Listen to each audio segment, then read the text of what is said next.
Got a busy day today.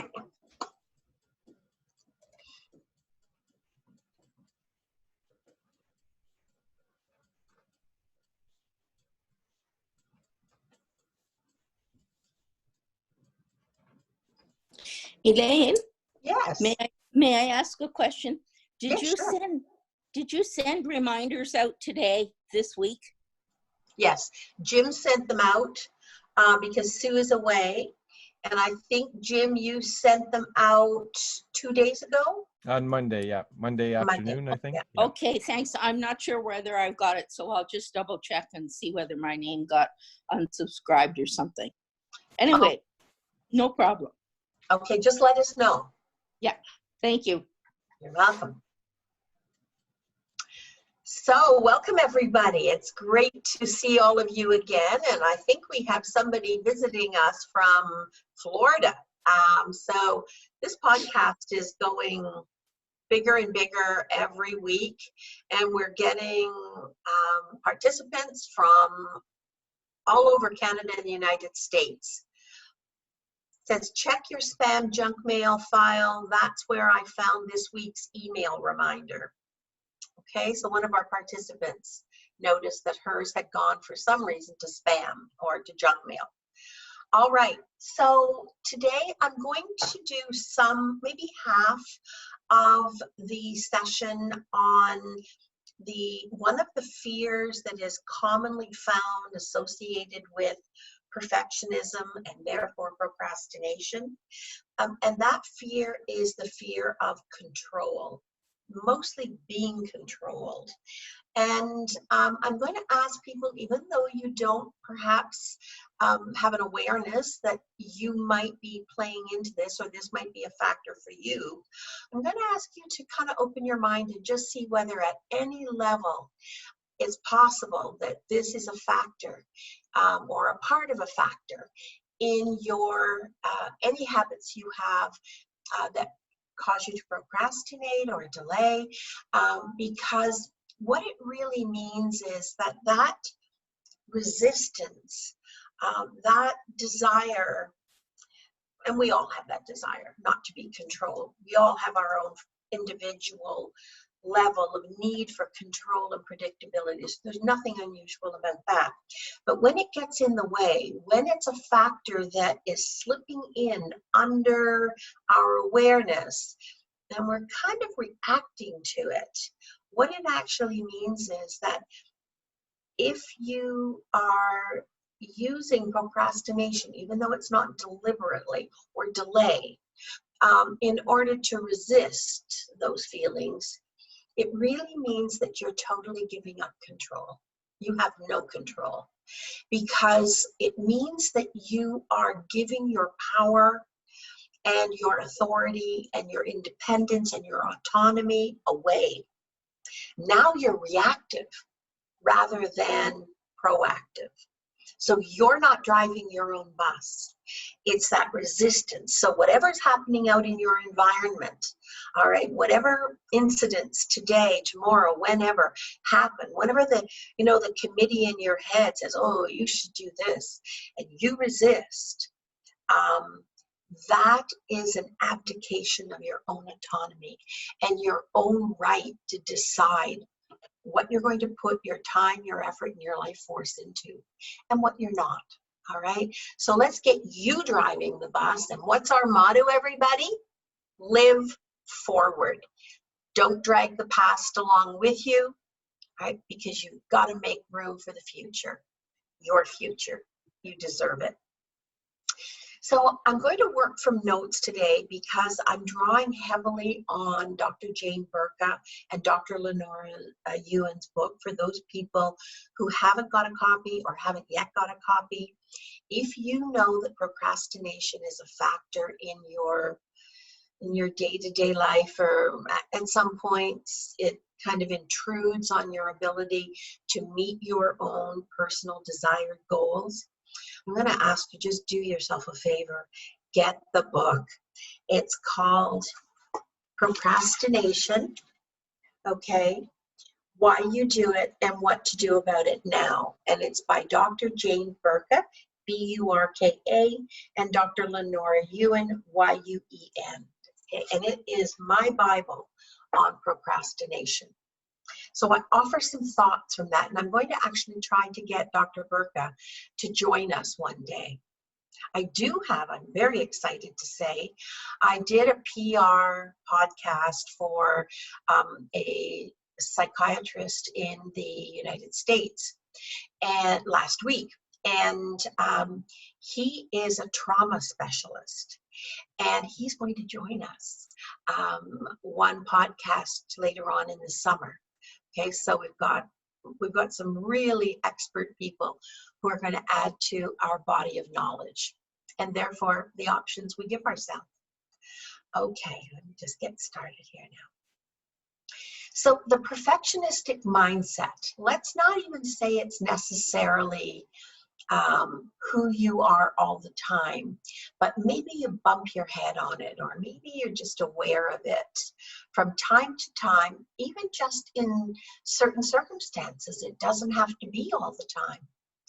It carries with it certain fears, and we've talked about last week the fear of success, which seems like a contradiction, but it isn't. And so I'm not going to repeat that material right now. There also is the fear of failure, and we will do that next week. But this week, our topic is going to be the fear of control, because that carries with it an internal battle to personally control often uncontrollable aspects of our life.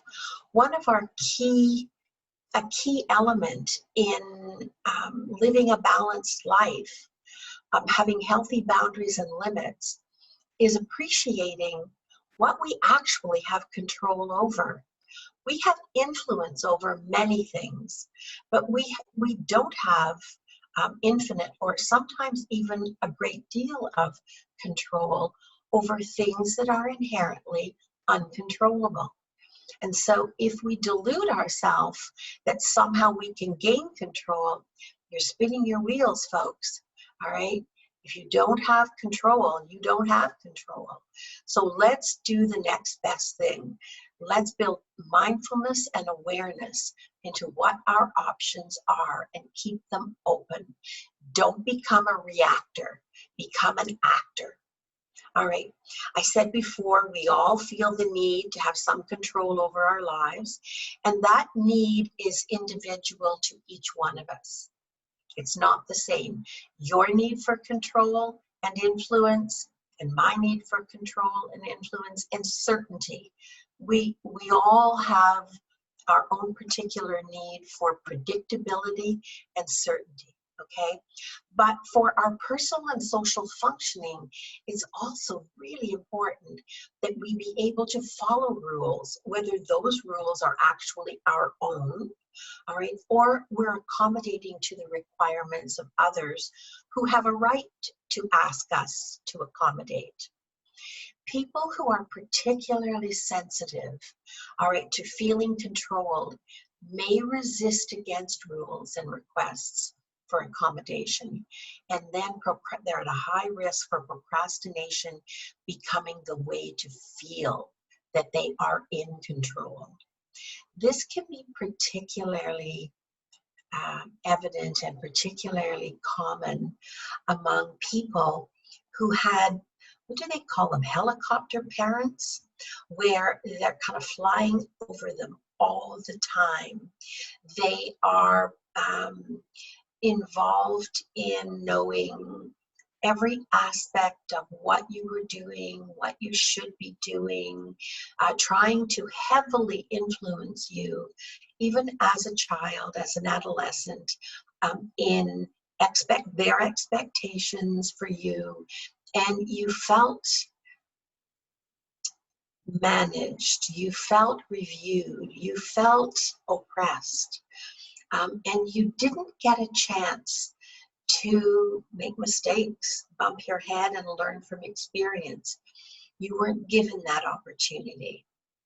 And so if that's part of your heavily scrutinized childhood, and you felt controlled, that places you at a higher risk for perhaps having procrastination and perfectionism.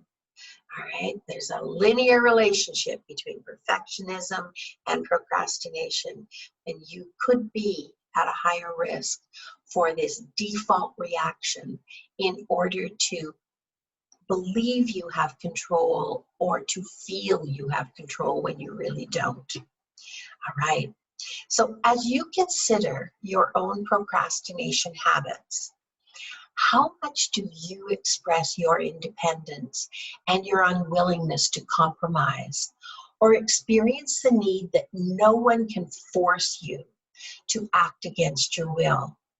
This can be expressed by what you're willing and what you're unwilling to do or not do.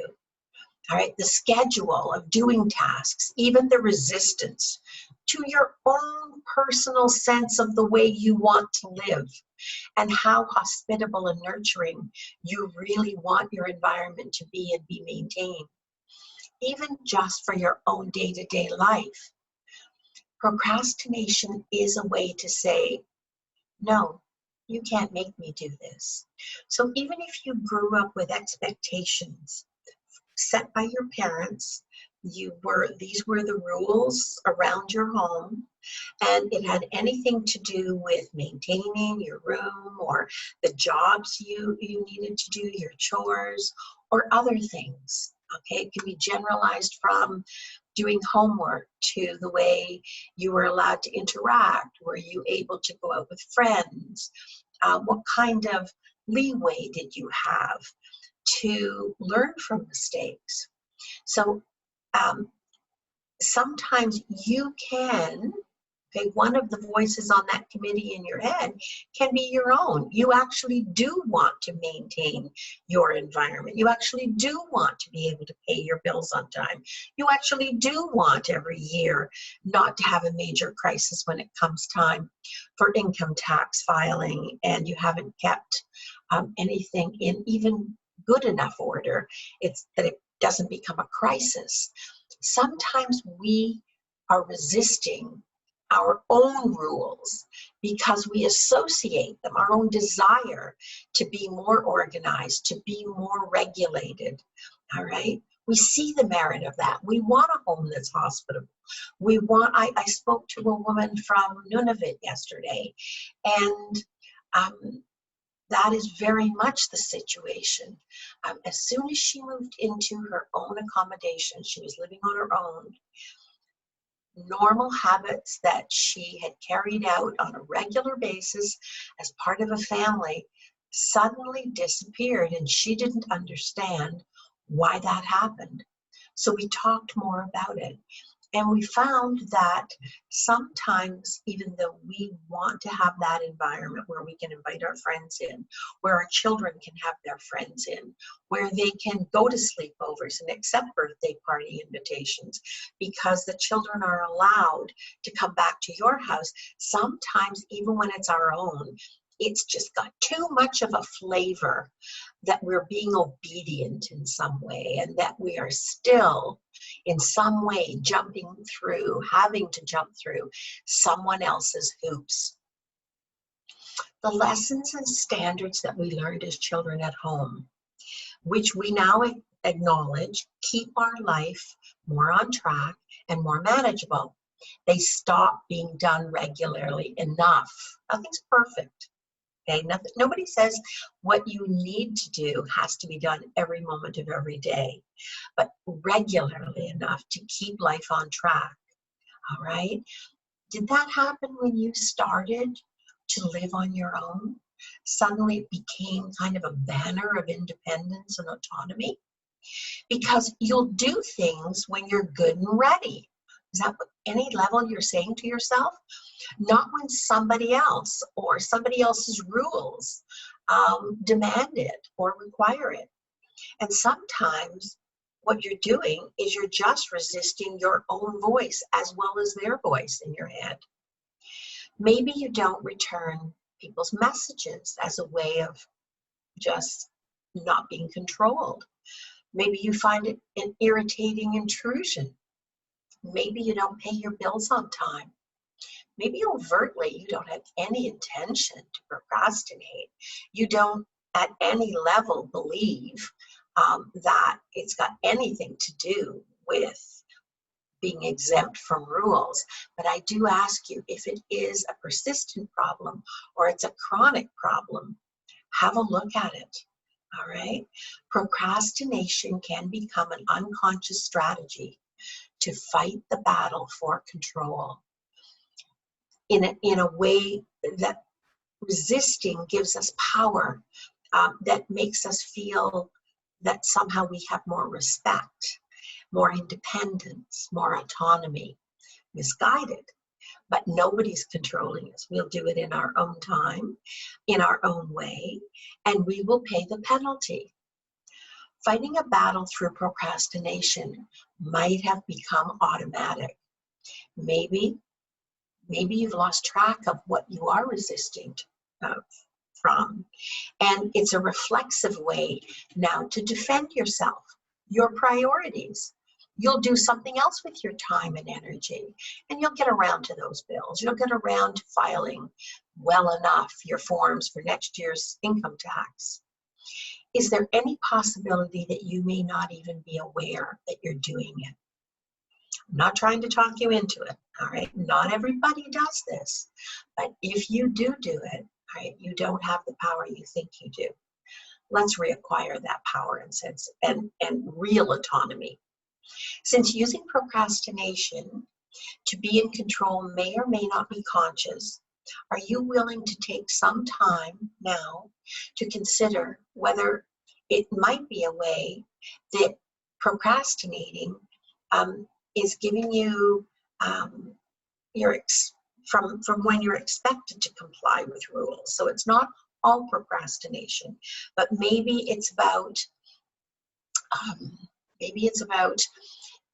when there's an expectation that there's a deadline or there's an obligation to comply.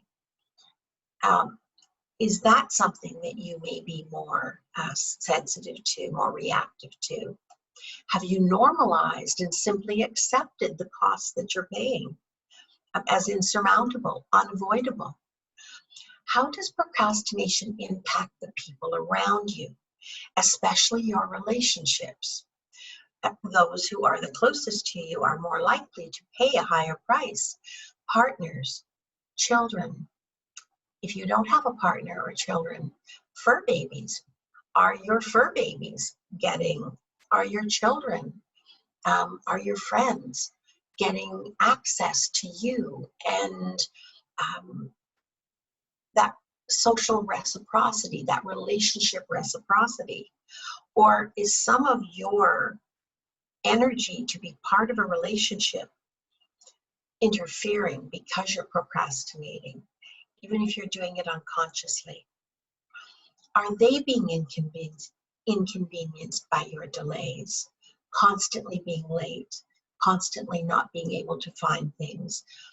Your part of a task isn't done, and so they need to make special arrangements for you to accommodate.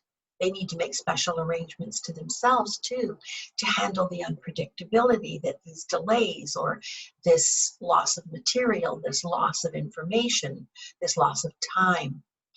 Are you keeping them late? Are they able or unable to carry out their part of whatever the task or responsibility is because you didn't finish your part on time? Does anyone else have to do more work or be inconvenienced because you didn't do your work? Do you become irritated? Does your mood change? Do you become irritated, resistant, frustrated by your lateness or the chaos in your life, the piles? Have you or they ever been frustrated with your excuses? When we feel the need to defend ourselves, people, it's just human nature to look for an excuse. And the excuse becomes believable. Maybe in part some of the excuse is true, but nonetheless, it's an excuse. Okay. Or do you or they get angry because you didn't do what you promised to do? Do you get angry with yourself? Do you berate yourself or diminish yourself? Does your self-esteem and self-respect, does your anxiety or depression or whatever other situations you're living with get worse because you're constantly scrambling because of procrastination? Without realizing it, is there any way that you may be using procrastination as a strategy, unconscious strategy, albeit, to assert your independence? You can't make me do it. I'll do it in my own way, on my own time. It's my job. I don't care. I don't particularly care that it influences or impacts you. I'm not setting out to do that, but you know what? Life happens. Because procrastination can become a very subtle way to win the battle for control. Is it something you're using in relationships to gain control where you feel that you don't have the control you wish? Okay. This whole next section, is especially important. This is about the attitudes that support procrastination. Attitudes like, rules are meant to be broken. Okay, they're not rigid. They're not actually necessary. They're more suggestions. That following rules can feel personally limiting. So if I follow the rules, if I commit to following rules, particularly in my social or my work life, it limits my creativity and my ability personally to contribute. Understandably, we all feel at times an urge to do things on our own time and in our own way. Sometimes, though, when it's limited to specific types of situations, it can give us a heads up that really this is about something else. Sometimes we're in a mindset that we constantly feel oppressed and hard done by rules, and we just default, want to rebel. The truth is that rules usually represent, it's true, some form of restriction or expectations that is in some way, sometimes nicely and sometimes not nicely, imposed on us by external forces. An example of that would be the time that you need to be at work and how long you need to be at work for, how many sick days you get, restrictions while you're driving, the speed limit, staying in your, not lane jumping, not using the high occupancy lane when you can get away with it, when you don't meet the criteria, return policies on purchased items, and many others. Do you feel that following rules sometimes in some way makes you feel unimportant or indistinguishable from others? That rules often don't take into account your circumstances, your needs, and that your needs actually are worthy. They deserve exemption from the rules. Those rules that are for everybody else and other situations other than your situation. Do you chronically try to be the exception to the rules? And you feel angry and you feel put upon, misunderstood when your needs or your argument for special treatment isn't accepted? Are you really asserting through your procrastination and always having to be the exception with special needs that the rules for others don't apply to me, all right? That somehow I am exempt and I should be, I deserve to be? How much time and energy does that cost you resisting that or negotiating for special treatment? Rules can also come from principles that you've internalized from important people in your life. These are the rules that we're taught to live by, and they can remain with us for a long time, long after they were created, often in childhood or in family life. They can also exist long after they're useful, all right? So what is the deal today moving forward? Are those shoulds that you are berating yourself with, that you're wasting your time and energy and true autonomy on resisting, all right, are they appropriate to today? Because are you still resisting them through procrastination? That it's become an automatic thing. All right, sometimes the ideas that we resist have become our own. We've incorporated them at some level, even though doing housework or a lot of other thankless tasks that we all have to do. Remember that third part on the teeter-totter, right? Joy, fun, and play is the fun part. Learning, growing, developing human being in the middle is the second part. But what about that just plain old boring work to maintain our life and to avoid chaos? Huh? Sometimes we've incorporated those as, yeah, we really should. But because they feel like a should, all right, we resist them. Even though they're our own goal. They're part of our own goals, we resist them. Because they harken back to when we didn't have autonomy. They harken back to the committee's voice saying, you should do that.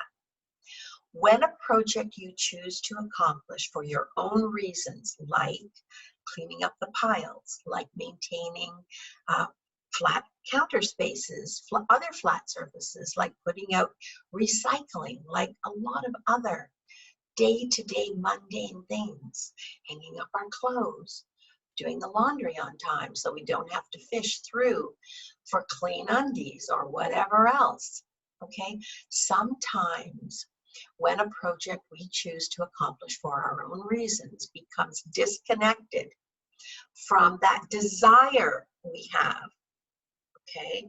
And it started out as a want because it's based on our own desire for the life we want, the agreeable and hospitable and nurturing environment we want for ourselves, for our children, for our fur babies, for our partners, for our friends to be able to come over and be able to reciprocate the invitations we accept from them so we don't feel less than in some way. The way we damage ourselves, our own self-esteem, okay? When our want, we want this, becomes disconnected from our desire for it, our personal desire for it, and it's transformed into a should, it can subtly become necessary to resist it through procrastination. And we lose track of the fact and we forget that it was our own idea in the first place, all right? That's why I say, should is a shovel. And if your hole isn't deep enough right now, keep digging. Keep digging with all those shoulds because they are never going to get you out of the fix you're in. Do you feel like the underdog? Okay. Battle by procrastination also occurs in situations where there's a formal hierarchy of power and you aren't on top, all right? The very fact that there's someone in a position of authority over you or seeming to be over you may leave you feeling insignificant, small, helpless, unimportant. This reaction is common in highly authoritarian corporate, academic, and family settings, where to enhance your own sense of power, you delay, you avoid, you resist. And it can be more about the fear, sometimes can be more about the fear of judgment by others, or even judgment by yourself, that if you do this task, all right, you won't do it well enough. It will get judged by those in authority. And sometimes to avoid that, we become our harshest critic, our own personal harshest critic. And then what happens is that we automatically resist, all right? We don't even realize anymore Delaying can be more about avoiding the feeling of potentially feeling less than, right? Less than the other guy, less than should be, less than ideal. And then it boils down to, I'm just plain and simply not good enough, right? But if your opinion instead, there's another way to look at that. If your opinion is that the task or assignment is unimportant, or you feel it's ridiculous, and that you shouldn't have to be asked or to do it at all, or you certainly shouldn't be asked to do it in any particular way or instructed as to how to do it. You should be left to do it on your own. And it's that, if that's your reaction, it's less likely about the fear of failure or judgment than perhaps a strategy to maintain your own personal power, your own personal dignity. And delaying actually equalizes the situation by disempowering the other, okay? The others that have the authority, have been given the authority or the power to request something of you. And you resist because you won't be forced to do it on their time. So by delaying, you actually assert your control. Well, seemingly, you probably pay a huge price for it, because you've done things on your own terms and in your own way, even if it's late. Sometimes people are in a mindset where they're so overwhelmed. Life has become so overwhelmed, so chaotic, that it's more about just get off my back, okay? There are times when we feel restricted, when we accept maybe that we have limited our options and we are the architect of what we're dealing with. But it still puts us in a position of feeling restricted, not so much by the rules or someone else's power, but that constant sense of intrusion, because we don't have a lot to give in this mindset, all right? We're pretty much running on empty. Procrastination becomes a way to resist that intrusion. You might feel that someone's invaded your personal space. They don't have the right to ask that. They don't have the right to ask that now. This is my free time. They might actually be intruding, literally, or it might feel more symbolic, all right?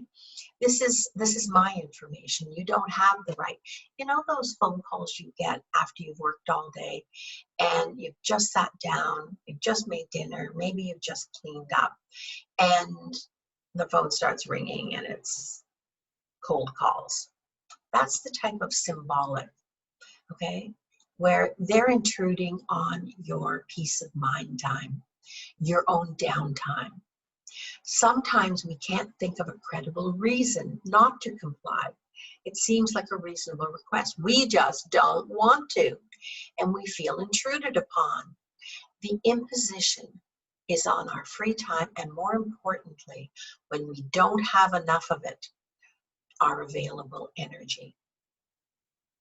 Sometimes too, some individuals, may not be everyone here today, have a high need for risk-taking, right?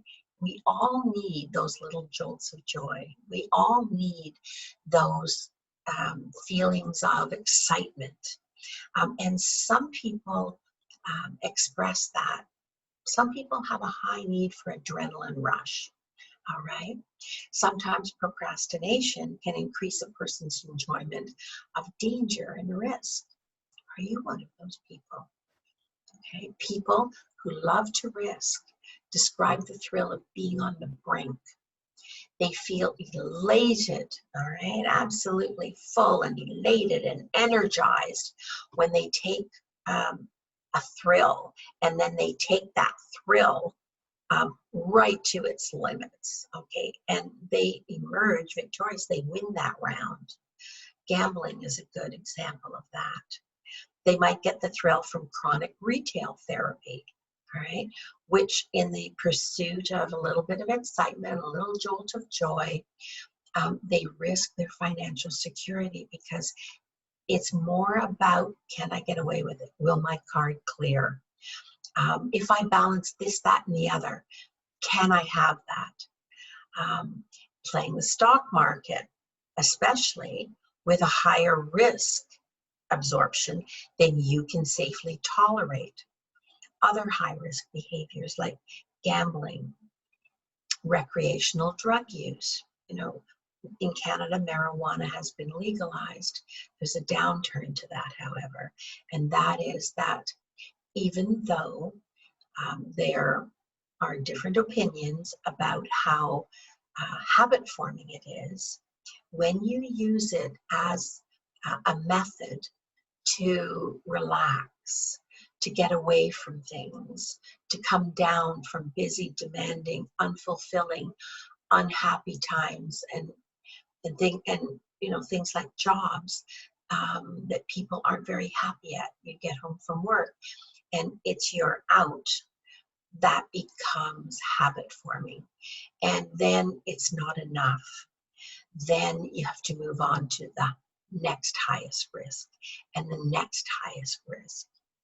High risk sexual behaviors, where people need an affirmation of desirability, or relationships aren't working out that well and you're not getting the attention and the time from a partner or a boyfriend or a girlfriend. And so you need to prove something to yourself. High risk sexual behaviors also, all right, are a way of exerting that independence and autonomy. The rush comes from skirting danger and surviving. All right. The problem with that is that some risk takers take things so far that their lives and their well-being are jeopardized. And every time you take that chance, you have two ways to look at it. I'm good enough, I know enough, I'm careful enough.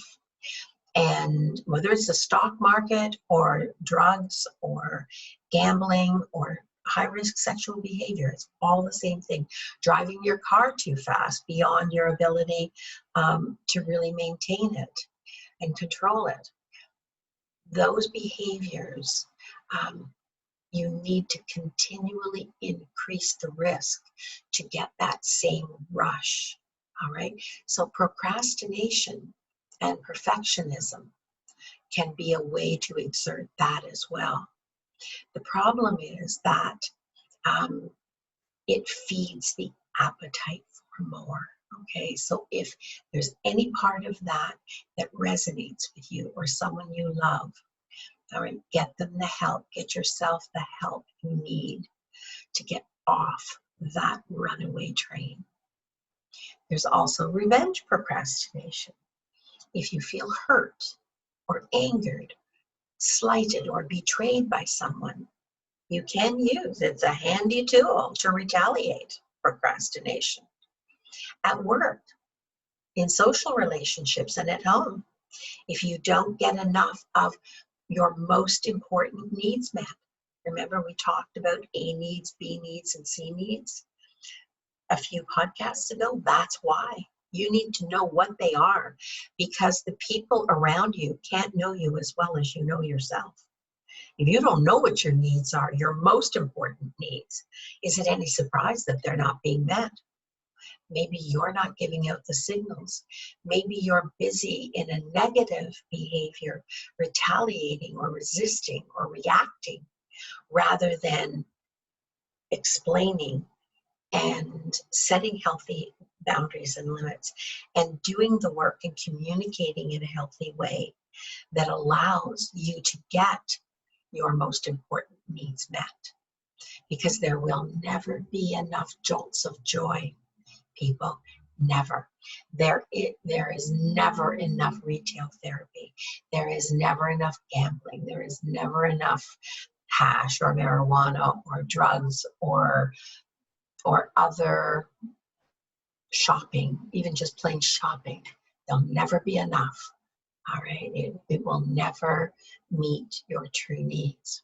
You are on an endless path going nowhere. All right. So revenge procrastination can also result in you damaging those relationships, not just not fulfilling them not being happy enough or healthy enough, but you can actually inflict discomfort and pain on those you hurt by not knowing what needs you actually are trying to get met.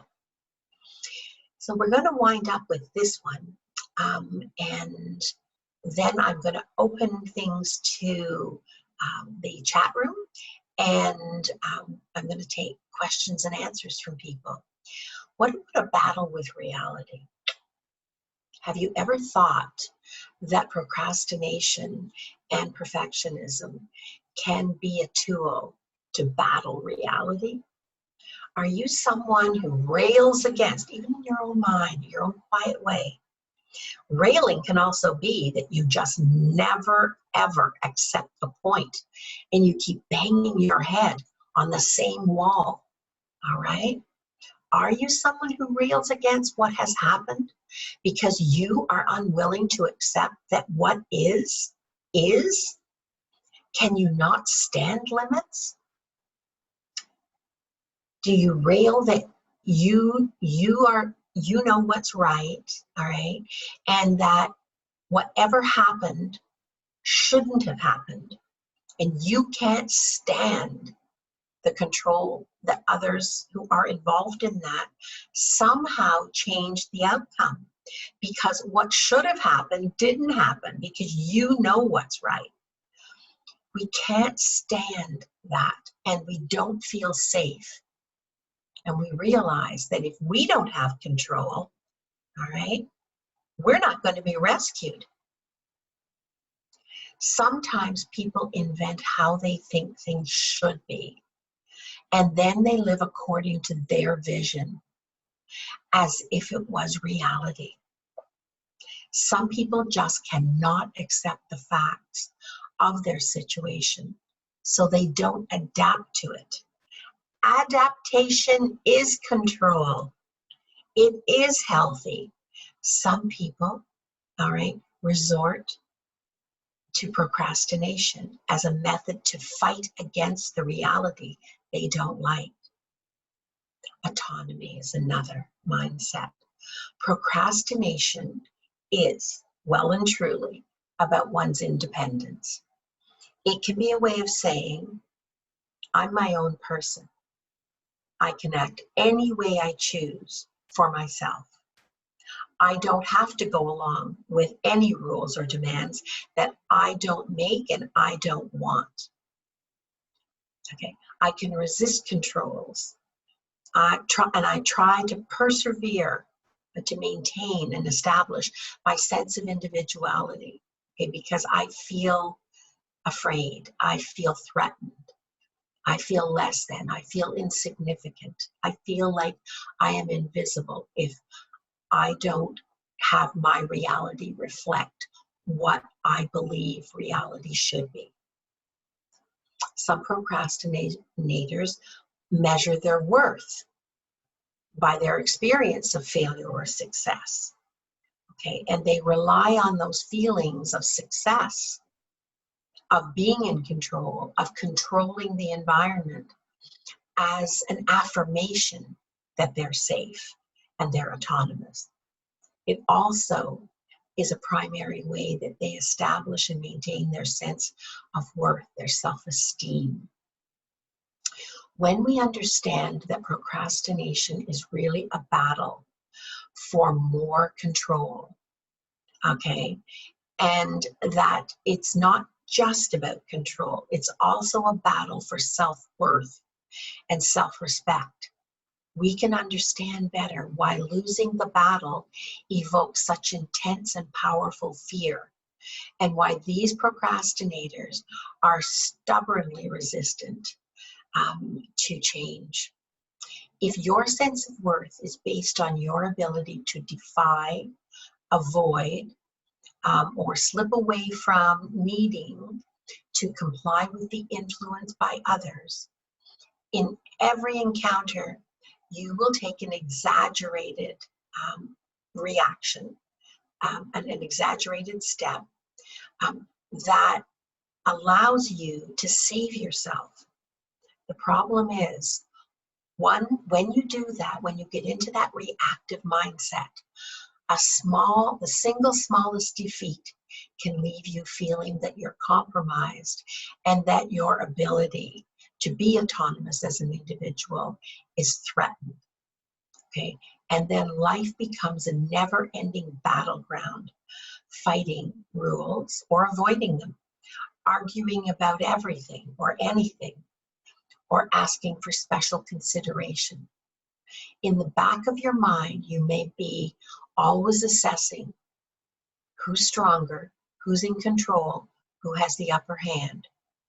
Okay, and you're ready at the least provocation to rebel against authority and assert your own influence in situations.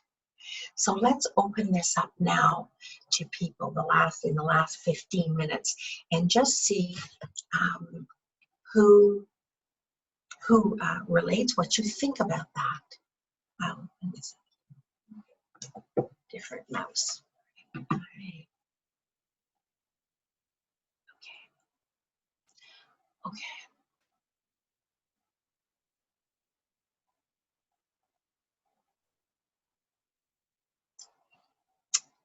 It said to everyone, Elaine, I'm bothered by banging my head against the same wall. There it is. It's like I'm in jail. I find I understand totally what you say on so many levels, but I can't crack the barrier. I listen, I know, but actions elude me. Today I'm buying 3 more shelves, nicer than what I own now, moving things from my homemade shelves. Truth is, I don't need books or knickknacks that are coming off old shelves and going on new ones. I'm tired of my identity as a person who has nice stuff, but I see how it must be for people 300 plus pounds cannot imagine what it's like to live a normal weight. I'll be 68 in a few days. I have never heard such on-the-mark wisdom and assessment as you present. So no longer is it resistance against no one knowing my case. You know my case and others. Okay, pick. This is a bigger question than for the group. But what I would like to say is it sounds so simple, all right? Before you buy those shelves, all right? Before you move more books, more knickknacks, more anything, before you spend that energy on external things, please sit down and do 2 things for me, all right? And for yourself. The first is, I want you to make those 3 lists of needs. What are your most important needs? What do you stand for? What would you stand up for? What is most important to you? All right, and are you getting enough of that? All right, for me, for instance, one of my primary needs is loyalty. One of my primary needs of myself is that when I do something, how well I do it. It doesn't have to be perfect, but how well I do it. And that's evidenced by, does it resonate with the people who are coming to me for help? How well did I do it? Because I'm not searching for perfectionism, but I am searching for more and more answers, more and more strategies as a therapist for the individual needs of the wide variety, different people coming to me. That has always mattered to me, all right? And being ethical matters to me. What are your primary needs? All right. I don't need, I'm not very territorial, but I do know that where my limit is as far as boundaries, as far as limits. All right. But I've done that. I'm above your age, and I've done that by banging my head, by getting it wrong, by not doing my own work years and years and years ago. All right, so this doesn't just come from books, this comes from personal experience as well. If you don't know what your most important needs are, all the stuff in the world are not going, it's not going to meet those needs. It's a never-ending search that is leading you nowhere. So on those most important needs, you can't trade those off. Okay? Loyalty, respect, you cannot trade those off. Or whatever yours are. All right, but it sure isn't stuff. You need those every day, every exchange. All right? The second list is, what are your important needs? Okay, they are important. You don't need them every moment of every day. You don't need them in every transaction, but and it may not be long list, all right? It's not a shopping list. It's a list of your needs, your basic who you are needs. And you're allowed to be you. You're allowed to have those needs, all right? So what are they? The important needs, not the vital needs. The A-list needs are vital. The B-list needs are important. Okay, so you can't do without them on an ongoing basis or very often, all right? They need to be a fundamental part of your life and your personal and social exchanges and the exchange you have with yourself. This is how you treat yourself as well. This is not just about other people. All right, and it seems to me you're betraying yourself. You're using your time and your energy, all right? And you are berating yourself for your weight. Your weight is a demonstration of how you're feeling, and also the knowledge you know about how your own body works and what it responds to, all right? If you're 300 pounds, that is not something to judge yourself for. That is something to make an A-list need pick. Go out and find the information that tells you what you're doing that's off track. It is not just about calories in and calories out. Not at our age, okay? That's okay for the 20-year-olds. It is not the whole story for our age, all right? And find out what better science needs have come up with that tell us more of a truth about how our body is responding, how it reacts to things, and how we're being tricked by some of the foods that we count on. All right, get better knowledge and stop beating yourself up. And the third list of needs, the C needs, they would just be the icing on the cake. And if once in a long while we get them, you know, like I said to my son for my birthday, we were driving somewhere and he was in the car with me, and I said, this Porsche drove by. Okay, I happen to love German cars, and this Porsche drove by, and I said, sometime before I die, I would love to drive a Porsche. I don't want to own it because I don't want to have to pay to maintain it, all right? But I just love to drive a Porsche. And he went online, and there is a company in our location where he bought me a gift certificate that I can go and I can drive any high-end car I want, including the highest end Porsche, and I can just have the experience. That's a C-list need, okay? But I got that because I know it. I got that because I expressed it. He couldn't have come up with that on his own, and I got it because I have a wonderful son who indulged me, okay? Start with that. The other thing I want you to do too is I want you to go back to Conquer the Clutter, the book. If you don't have it, See if you can't afford it, go to the library. They do have copies. If you can afford it, get a copy of it, all right? And go through the goals section, the 3 types of goals. You can also go through past podcasts when we get them reposted, and we'll have them titled, all right? And we did a podcast on needs and goals, all right? Go through that, okay? All right, new messages. Another one. Good morning, excellent presentation. Would you please show the book again? Yes, I will.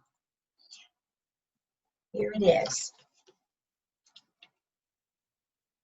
This book is the Bible, right after my own book. This book and Conquer the Clutter are manuals to your way out of the situations that are taking up your life. It's upside down. No, is it? Okay, sorry. Okay, scratch that. Thank you. There you go. Okay. Another question. This was amazing. As a kid, I'm just going to go back to my questions here. Okay, where are you?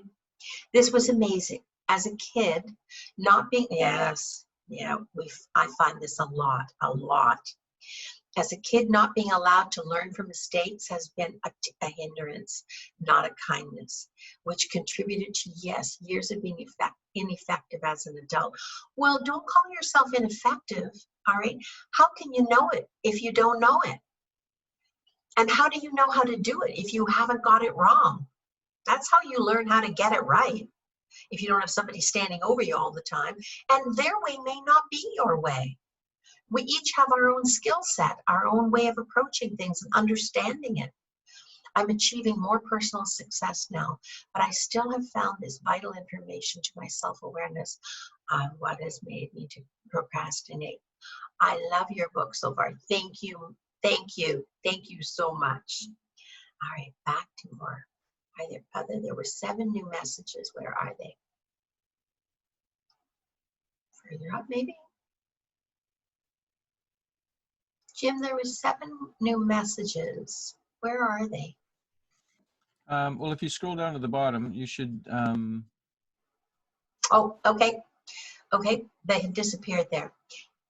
To everyone, it was pretty shocking. I could identify with most everything. I thought that I was actually progressing. However, behind that facade is someone is every day defies and denies me. I mean, yes. Okay, Leanne, good for you. Okay, now you can take it on. Good. And Jane Burka and Lenora Ewan's book will help you do that, and so will Conquer the Clutter. Okay, Alina, your words are so wise. I am now aware of reasons for procrastination. I'm ready for change. Now what? I know I'm overwhelmed with purging stuff. Alina, I think you're actually joining us from Florida, aren't you? Are you the Alina who called me last week? So now what? All right. I want you, if you have resonated with that book, Procrastination, get a copy of it, Alina, all right? Because it's more of a resource manual than just a read, all right? And the other thing, now what do you do? The other thing, I don't mean to pitch the book, but get a copy of Conquer the Clutter, okay? It's on Amazon. Get a copy of it, or if you can't afford it, go to your library and get a copy of it.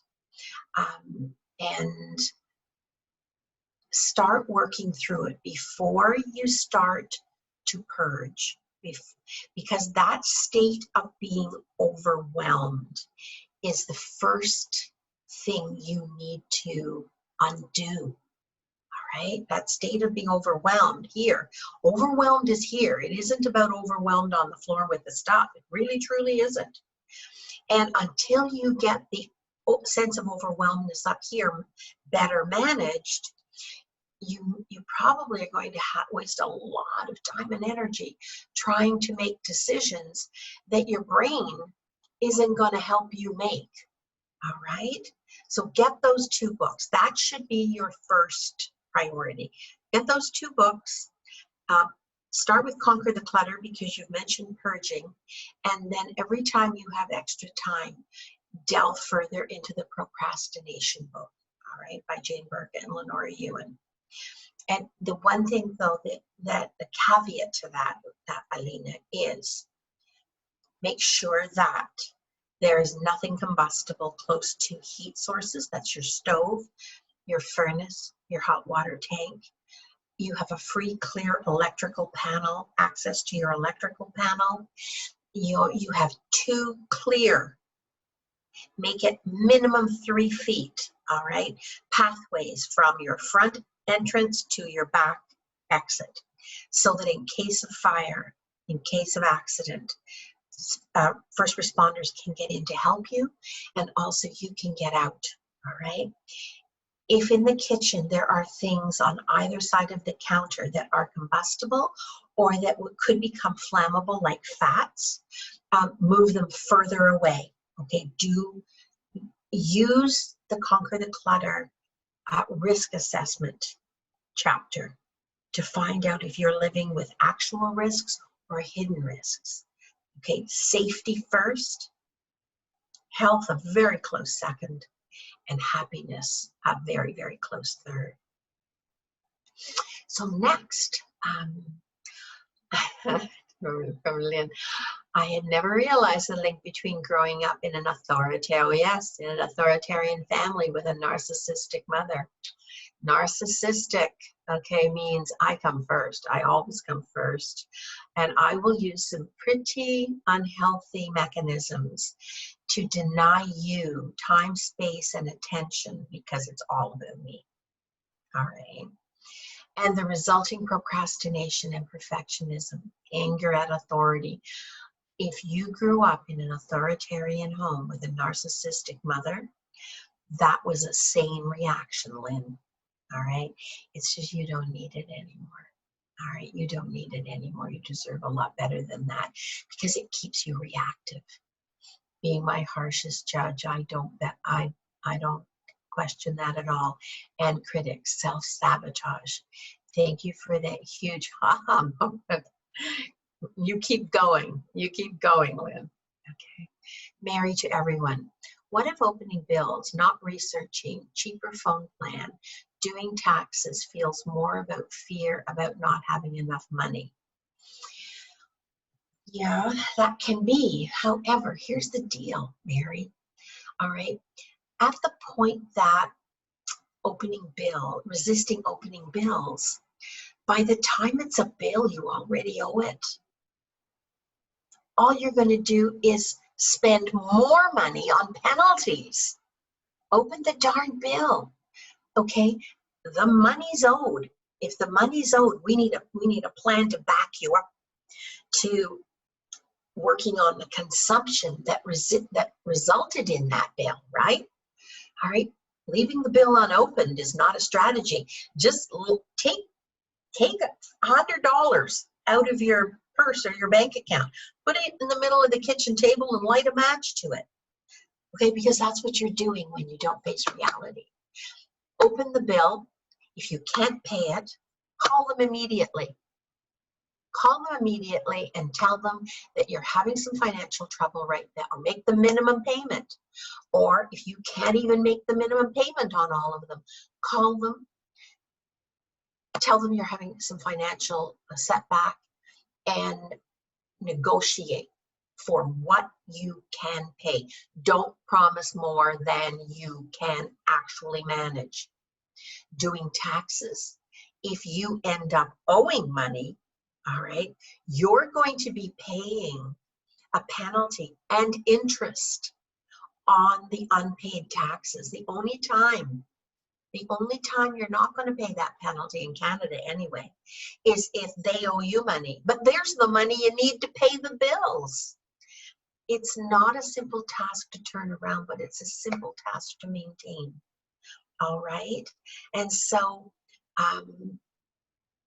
Let's talk more about those sorts of financial management things and filing systems and that kind of thing. All right, the maintenance of files, because it would be better, Mary, if you had one drawer where anything to do with taxes, all right, whether it's property taxes or income taxes, you just, or go to IKEA, go to some place and buy a box and label it personal tax, income tax, property taxes, all right? Whatever the taxes are.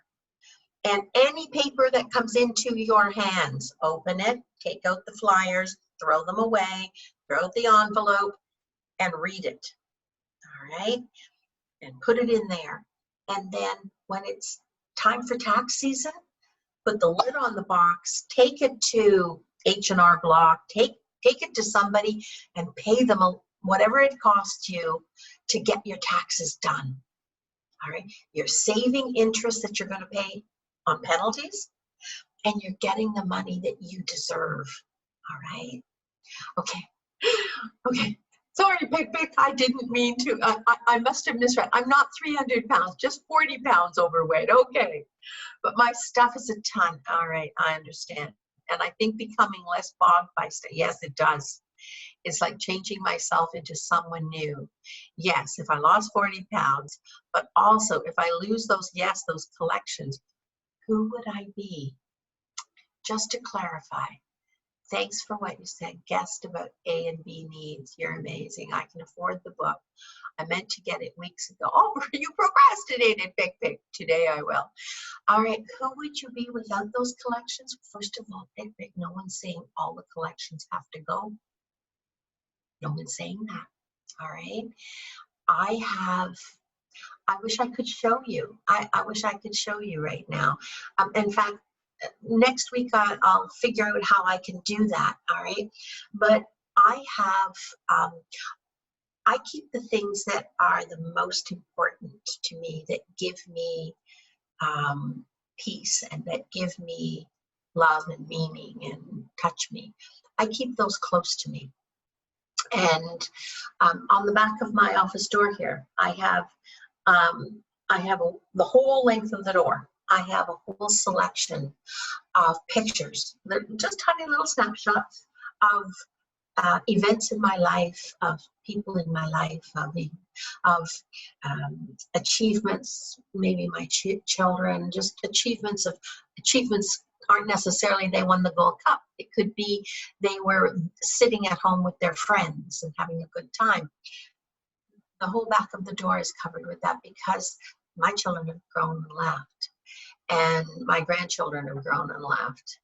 And, you know, when I look over, it reminds me, I might not be a mom in-house, but I'm still a mom, and being a mom and what the work I've done, the mistakes I've made, and the lessons I've learned have humbled me, are important to me, and that's my way. So if your collections do that for you, here's the thing though, is every example of every item in your collection, are they the most vital, or have you generalized the collection so that anything of a type now gets collected? What would it be like to hone it down or to identify, and you'll realize this in the book, the jewels, the 1, 2, 3s, and those are your collection. Those you have room for. You don't need to go out and buy more shelves. Before you buy those shelves, all right, upgrade your life. Upgrade your decision making, upgrade the things that give you meaning and love and touch you before you upgrade the shelves.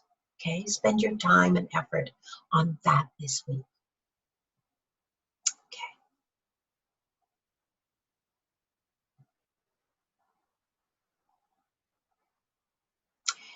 This session has been a real, to everyone, hi Sam.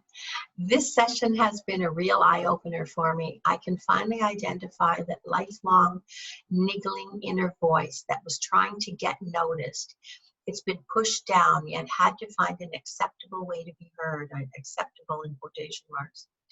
Going forward, I will acknowledge that desperate inner voice and respond with 10 to 15 minutes of focusing on adding a few items to the donate bag, unraveling the years of not hearing my own needs. Will take time, and your guidance is so helpful. Thank you very much, Sam. Leanne, thank you. I had hard copy. Boy, you're a... oh, I was shocked at the price they were charging for the hard copy. They have asked me, though, to write a therapist's guide. Woo, woo. And have the good. You have it on Audible. That's great. However, I will get a hard copy. I love your book, by the way. Thank you so much, Leanne. Joan, perfectionism and procrastination. Oh, I've read that one. Okay. Helen, setting smaller goals. Smaller goals are a good baby step way to getting to larger goals and where you want to be, so that I can rejoice in my small steps, and noticing my clear or unclear path and dealing with them have been my greatest success in the past couple. Good for you. So in trying to do less, I can do more because I'm succeeding in doing something. Yes. And those 15 minutes, okay, 15 minutes a day, done regularly, it really, truly is the 15 minutes you do every day, okay, that will get you to where you want to be and keep you there. And then there are some more hints in the Conquer the Clutter book about drop zones, all right? Because we're not perfect, we're never going to be perfect, and nobody's trying to be perfect. We need to give ourselves a little usable, safe ways to give ourselves a little slack. Avoiding taxes is not a solution, believe me. Our taxes piled up. We finally caught up in the past years. I'm still catching up on the paperwork for 2019. Anyway, it doesn't pay off because we owed, and we had to pay what we owed. I know. If we had put that money aside in our budget, I wouldn't have had to use my refund to cover the payments. Okay. Pat, thanks, Elaine. Great podcast as always. Thank you so, so much. You take care, everyone. We're a little over time, sorry. And I look forward to seeing you next week. And for more on procrastination, we're going to cover more on procrastination. And then I would like you to send me some emails, okay, with some ideas of what you're struggling with and what you would like to have help with or podcasts address. Okay, take care. Have a good week. See you next week, everybody. Thanks, Jim.